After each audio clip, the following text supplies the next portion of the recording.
네, 안녕하세요.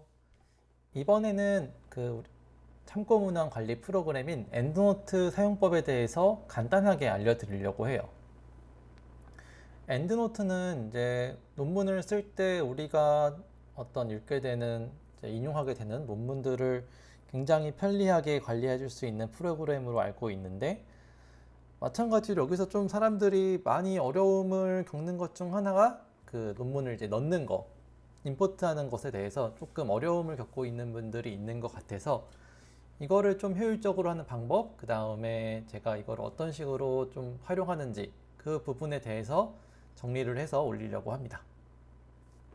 그래서 이제 엔드노트를 보시면은 여기에 어디 쪽에 있냐면 프레퍼런스로 가셔야 되는데, 여기 보면은 엔드노트의 프레퍼런스로 가시면 이제 PDF 핸들링이라고 하는 데가 있어요.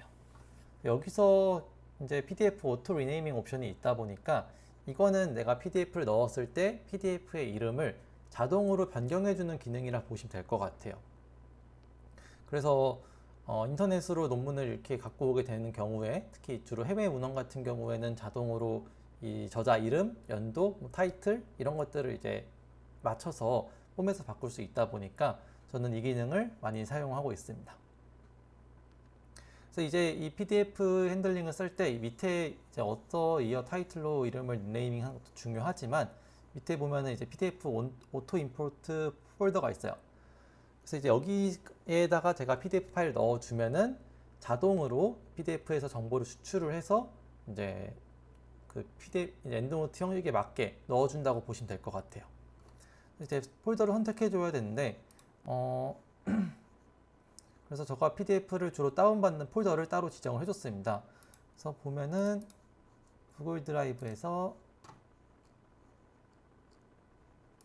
구글 드라이브로 이제 쓰다 보니까 컴퓨터가 다른 컴퓨터로 작업을 해도 이제 다 똑같은 레퍼런스를 동시에 관리할 수 있다는 장점이 있는 거죠. 그래서 임포트라는 다른 폴더를 만들어서 이제 여기서 관리를 해주고 있는데, 대체적으로 해외 문헌들, 특히 2005년도 이후에 나온 논문들은 정확하게 인식을 해주는 것 같아요. 논문을 하나 아무거나 다운받아서 보면은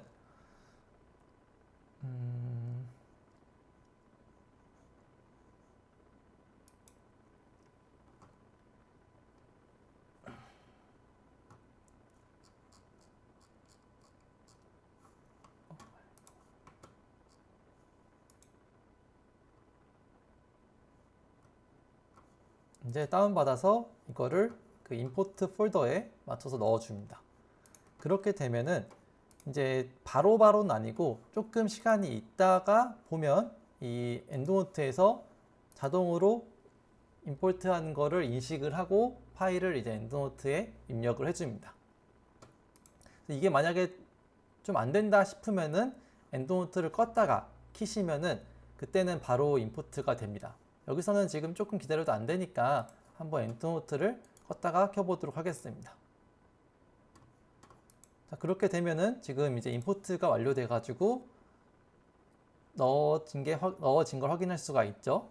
여기서 중요한 포인트는 이제 저자도 있고, 그 다음 타이틀, 그 다음에 전 개인적으로 초록 정보가 같이 들어가 있는 게 좀 편리한 것 같아요. 나중에 논문 여기서 검색할 때 초록 정보도 같이 포함해서 검색이 가능하다 보니까 조금 더 제가 찾고자 하는 논문들을 더 잘 찾을 수 있는 것 같아요. 그런데 이제 이게 옛날 논문을 가지고 사용하는 경우에는 임포트가 잘 안 될 수가 있어요. 그 경우에 한번 여기 보면 아까 1997년도인가 논문이 있으니까 그거를 다운받아서 해보도록 하겠습니다. 여기 보면은 이제 97년도 논문이 있는데, 이 97년도 논문 같은 경우에는 웬만하면 인식이 잘 안 되는 경우가 많아요. 그래서 여기선 작업을 해가지고 들어왔을 수도 있긴 하겠지만 한번 좀 보도록 하죠. 여기 지금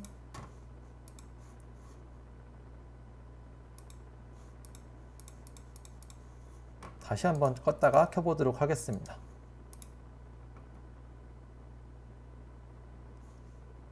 지금은 이제 97년도 논문을 다운받았다 보니까 저자 이름이나 어떤 뭐 관련된 정보들을 이제 정확하게 읽지 못하는 것 같아요.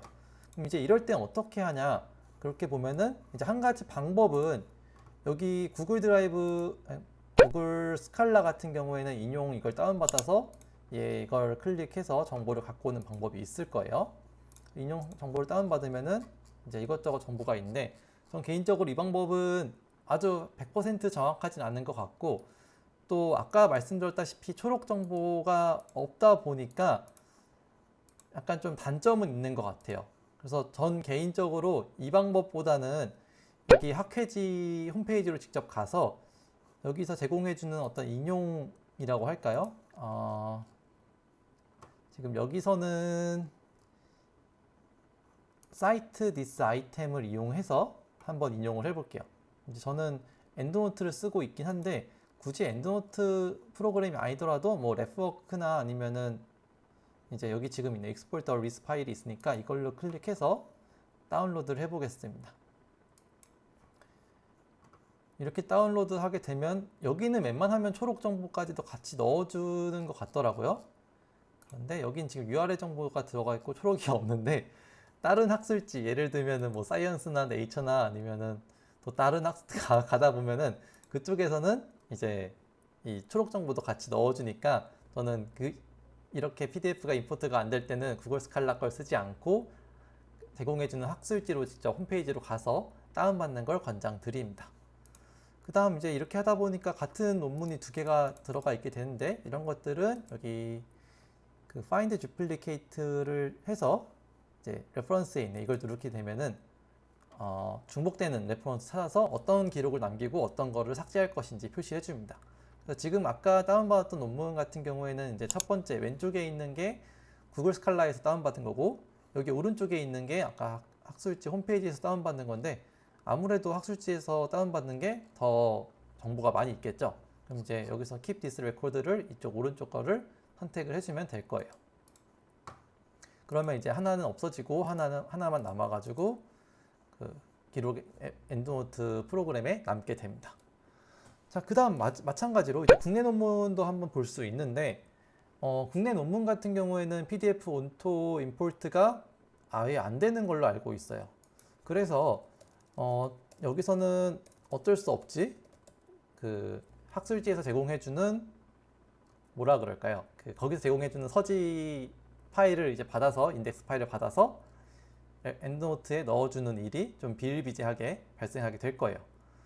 그래서 전 제가 썼던 논문 중 하나를 다운받아 볼 건데 여기서 이제 인용을 클릭해서 여기서 엔드노트 있죠? 이거를 클릭하게 되면은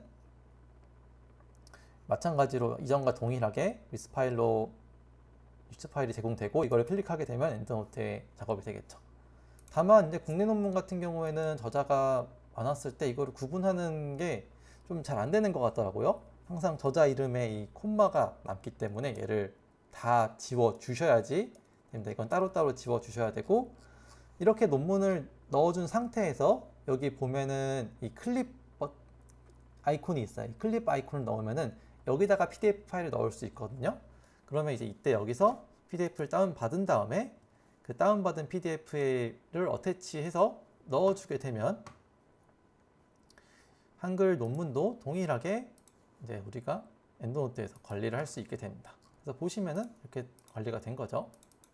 이렇게 되면은 이제 저희가 엔드노트에서도 이런 논문들을 다룰 수 있습니다. 그래서 이제 이 정도 쓸 수 있게 되면은 거의 엔드노트에 필요한 기능에 뭐 8할 9할은 쓰시는 것 같아요. 그다음 뭐 나중에 이제 작업하다 보면은 이제 여기서 넣어주면 되겠죠. 넣어주기에는 논문 넣어주면 되고 내가 논문 양식을 APA 양식이 아니라 뭐 시카고나 다른 양식으로 바꾸고 싶다. 그 경우에는 이 APA 양식만 조금 다른 걸로 바꿔주면은 알아서 다 바꿔지고 간혹 이제 우리나라 논문, 국내 논문을 쓸 때에는 아직 DOI나 아니면은 이제 다른 정보들은 넣지 않는 게 있긴 하죠. 뭐 예를 들면 URL이나 이런 정보는 우리 국내 논문 쓸 때는 안 쓰니까 이런 것들은 또 마찬가지로 여기 엔드노트에서 그 포맷을 좀 바꿔주면 됩니다. 그래서 그 방법에 대해서는 나중에 기회가 되면은 말씀드리도록 하고요. 오늘은 PDF 임포트 기능을 위주로 내용을 준비했다 보니까 여기서 마치도록 하겠습니다. 자, 그러면은 봐주셔서 감사합니다.